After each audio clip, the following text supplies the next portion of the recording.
तो मोरब पूरी अरबी ज़बान में दो चीजें हैं। नंबर एक फेले मुदारे, नंबर दो इसमें मुतमक्किन। ठीक हो गई? नंबर एक फेले मुदारे, नंबर दो इसमें मुतमक्किन। इसमें मुतमक्किन को इसमें मोरब भी कहते हैं जी। तो फेले मुदारे और इसमें मुतमक्किन ये दो ही चीजें पूरी अरबी में मोरब है। ठीक है, फेले मुदारे की गर्दन आपने याद कर ली है, बस याद रखें कि ये मुदारे मोरब है। इसमें मुतमक्किन, चलिए इसमें मुतमक्किन भी दो तरह का होता है। एक को कहते हैं मुनसरिफ, एक को कहते हैं गैर मुनसरिफ। मुनसरिफ और गैर मुनसरिफ। मुनसरिफ क्या होता है, गैर मुनसरिफ क्या होता है? जो तारीफ किताबों में बयान की जाती है, असल में गैर मुनसरिफ होने के 9 असबाब हैं। जिन तलबा इकराम ने उला पढ़ी है उन्हें ये याद भी होंगे, याद कर भी लेने चाहिए। अदल, वस्त, तानीस, मारिफा, उजमा, अलिफ, नून, ज़ायदतान और वज़न फेल, 9 असबाब हैं ये। जिस लफ्ज में इन 9 में से कोई से 2 या 2 की पावर वाला कोई एक सबब पाया जाए वो गैर मुनसरिफ होता है। और जिसमें 2 सबब ना हो या 2 की पावर वाला कोई एक ना हो तो वो मुनसरिफ होता है। ये डेफिनेशन है। अब मसला यह है कि हम अजमी लोग, हमारी जाने भला किस लफ्ज में ये सबब पाए जाते हैं, किस में नहीं पाए जाते। किताबों में इन 9 असबाब की मुकम्मल तफसीलात लिखी हुई हैं। वो तफसीलात फन की गहराई के लिए, अपने फन में रुसूख हासिल करने के लिए ज़रूर मुताला करनी चाहिए और उनको समझने की भी कोशिश करनी चाहिए। लेकिन वो जितनी तफसीलात हैं वो तफसीलात तारीब की हैं। तारीब समझते हैं? अरबी बनाने की। जो मैं मुब्तदी तलबा इकराम से गुफ्तगू कर रहा हूं, इन्हें मैं तारीब नहीं सिखा रहा भी, इन्हें तर्जमा उर्दू में, अरबी से उर्दू में तर्जमा सिखा रहा। यानी इन्होंने अरबी के लफ्ज बनाने नहीं, इनके सामने बना बनाया लफ्ज आएगा वो पहचानना है। सो मैं गैर मुनसरिफ को आसान कर देता हूं पहचान के लिए, ताकि आप कुरान पढ़ें तो कुरान में जो लफ्ज गैर मुनसरिफ आए आपको पता चल जाए। इसी तरह हदीस पाक पढ़ें, जो लफ्ज गैर मुनसरिफ आए आपको पता चल जाए। फिक्र की किताबें आप मुताला कर रहे हो, गैर मुनसरिफ लफ्ज आए आपको पता चल जाए। ठीक है, तो मैं अलामतें जिक्र करूंगा गैर मुनसरिफ में, जो बाकी बचेगा वो मुनसरिफ हो जाएगा। गैर मुनसरिफ की अलामत, पहले एक बात और सुन लें। गैर मुनसरिफ अगर हमें, जब हम पहचान लेंगे कि ये गैर मुनसरिफ है तो उसका हमें क्या फायदा होगा? फायदा ये होगा कि जो गैर मुनसरिफ होता है उस पर कसरा, कसरा समझ, ज़ेर और तनवीन नाजायज हो जाता है, नहीं आता। Is it clear? जब हमें पता चल जाएगा कि जनाब अली ये लफ्ज गैर मुनसरिफ है तो हम उस पर कसरा नहीं लगाएंगे, इसी तरह हम उस पर तनवीन नहीं लगाएंगे। चलो, ये गैर मुनसरिफ की पहचान बड़ी तवज्जो कीजिएगा। नंबर 1, मेरे करीम आका मदीने वाले मुस्तफ़ा सल्लल्लाहु अलैहि वसल्लम का नाम नामी अहमद। अहमद अफ़अल वजन बनता है। अफ़अल के वजन पर इस्तेमाल होने वाले सारे अल्फाज, सारे अस्मा आपके मबनी होंगे, गैर मुनसरिफ होंगे।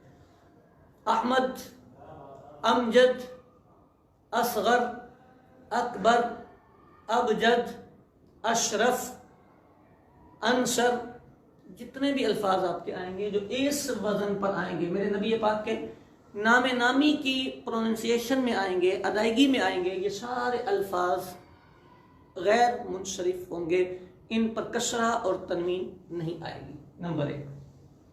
दूसरा वजन, खलीफा राशिद अमीरुल मोमिनीन करीम आका सल्लल्लाहु अलैहि वसल्लम के लाडले सहाबी, मतलूब मुस्तफ़ा, मकबूल बारगाह इला, जनाब सैयदना उमर फारूक।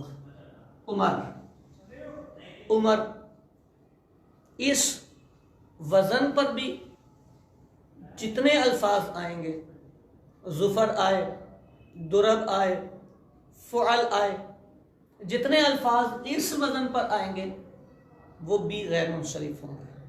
2। नंबर 3, गिनती का एक स्टाइल होता है, एक तो वाहिद, इस्नान, सलासा, अरबा।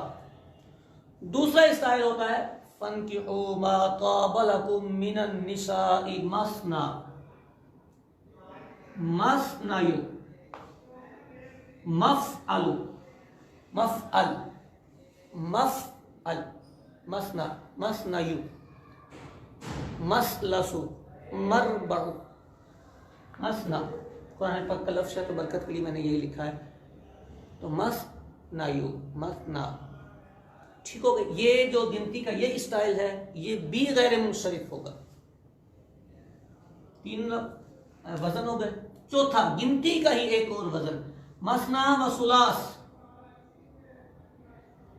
सुलास का वजन आता है, कुरान पाक में भी आया, सुलास गिनती का ये भी स्टाइल, ये भी गैर मुनशरिफ होगा।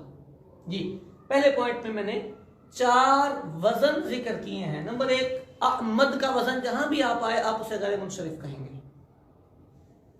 उमर का वजन जहां भी आपके सामने आया आप उसे गैर मुनशरिफ कहेंगे। मसना गिनती इस स्टाइल की आए, मसलस, मरबा, मखमस, मसदस, माशर, उसे आप गैर मुनशरिफ कहेंगे। सुलास, रुबा, खुमास, सुदास, सुबा, सुमान, तुसा, उशार, जितने अल्फाज इस स्टाइल पर, इस वजन पर, इस प्रोनाउंसिएशन पर आएंगे उन्हें भी गैर मुनशरिफ कहेंगे। ये 4 लफ्ज पहले पॉइंट में मैंने जिक्र किया। नंबर 2, जमा मुंतहल जुमू। अल्लाह जाने कौन बशर है। जमा मुंतहल जुमू, ये एक जमा होती है जी। आप कहेंगे पिछले सबक में तो नहीं पढ़ाया था, ये अलग से होती है। इसका स्टाइल क्या होता है? ये जो जमा बनती है आप अपनी उर्दू में बड़ी इस्तेमाल करते हैं। ये जमा पहले हर्फ पे जबर आती है, दूसरे पे भी जबर आती है, फिर आता है अलिफ और उसके बाद आती है जेर। आपके इलाके में बहुत सारी महाफिल होती हैं, महाफिल। आजकल मसाजिद में नमाजी कम है। मसाजिद, मसाजिद, ये जमा मुंतहल जुमू का वजन होता है। तो जो जमा मुंतहल जुमू का वजन होगा वो भी गैर मुनशरिफ होगा। अकाबिर, असागिर, मसाजिद, मकातिब, मदारिस, महाफिल, आप जितने मर्जी अल्फाज सोचते चले जाएं आपको बहुत सारे मिलेंगे। इस वजन पर जो जमा बन रही होगी, बस मैंने कहा ना जबर जबर अलिफ ले, वो जमा मुंतहल जुमू का वजन होगा। और जो जमा मुंतहल जुमू होगी आप आंखें बंद करके कह दें वो गैर मुनसरिफ है, उस पर कसरा और तनवीन नहीं आएगी। नंबर 3,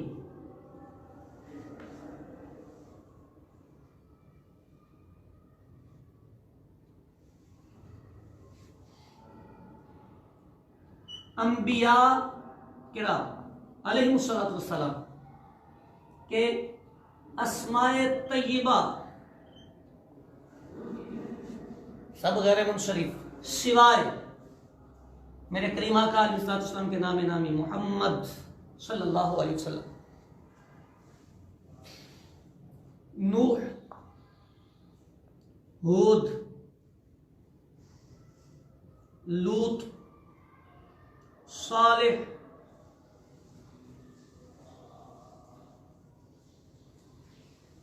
शुएब, उज़ैर और शीश।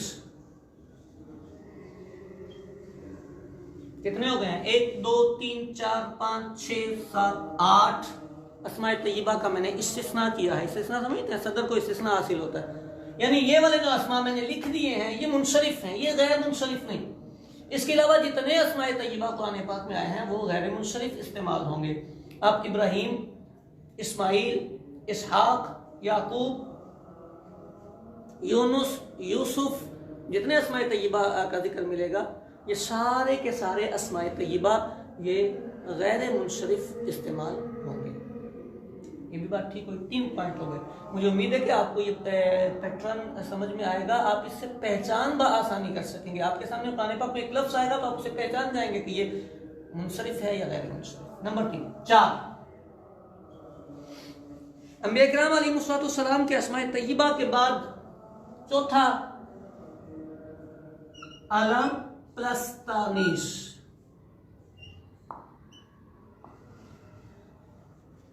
यानी वो इसम जिसमें 2 खूबियां पाई जा रही हों, 2 क्वालिटीज पाई जा रही हों। एक तो वो अलम होना चाहिए, नंबर 2 वो तानीस होना चाहिए।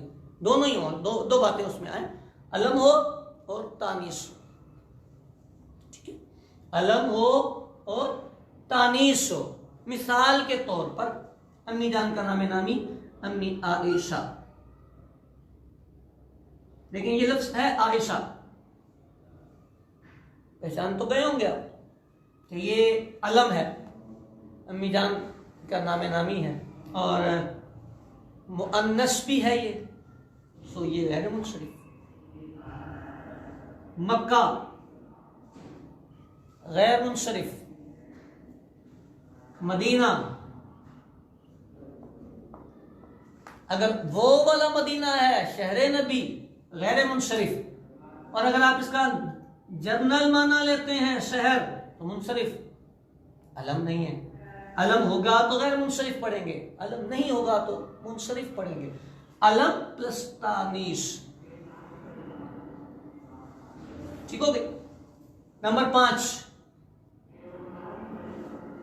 अलिफ ममदूदा या मकसूरा वाला इसम, सुगरा, कुबरा, बुशरा, जितने लफ्ज हैं सब गैर मुनसरिफ। अलिफ ममदूदा हो या अलिफ मकसूरा हो तो जो मुअन्नस अलिफ ममदूदा मकसूरा वाला होगा वो भी गैर मुनसरिफ होगा। नंबर 6 अलिफ नून ज़ाइदतान। अलिफ नून ज़ाइदतान समझते हैं? किसी लफ्ज के आखिर में अलिफ और नून लगा होता है जो उसके हुरूफ असलिया से जायद होता है। जैसे नुअमान लफ्ज है तो नून ऐन मीम इसका मादा है ना, इसके आखिर में अलिफ और नून ज्यादा लगा हुआ। ठीक हो। हसान के आखिर में अलिफ नून ज़ायदा नहीं है क्योंकि उसका असल है हासीन नून, तो हसान अगर बनाएंगे तो नून तो उसका अपना है तो ये ज़ायदा नहीं है। अलिफ नून ज़ायदतान प्लस अलम, यानी 2 इसकी भी खूबियां 2 ही देखनी है, अलिफ नून ज़ायदतान भी हो और अलम भी हो। ठीक है, तो ये भी गैर मुनसरिफ होगा। नौमान ले लें, उस्मान ले लें, फरहान ले लें, ये अल्फाज गैर मुनसरिफ होंगे। 7वां एक मुरक्कब पढ़ा था ना हमने, मुरक्कब मना सर्फ। तो वो जो मुरक्कब मना सर्फ होता है उसका दूसरा जुज, मना सर्फ का दूसरा जुज, ये भी गैर मुनसरिफ होता है। मेरी तकब्बो और इस्तिक़रा ये है कि अगर ये 7 पॉइंट किसी तालिब इल्म को ज़हन में बैठ जाए, कोई मुश्किल नहीं है, चीज़ें ही हैं ये। 4 वज़न पहले पॉइंट में है, जमा मुतहल जुमू है, अंबिया के अस्माए तय्यबा है, अलम प्लस तानीस है, अलिफ मबदूदा मकसूरा, अलिफ नून ज़ायदतान प्लस अलमियत और मुरक्कब मना सर्फ। 7 पॉइंट जिसे ज़हन में बैठ जाए उसे गैर मुनसरिफ पहचानने में दिक्कत नहीं होगी।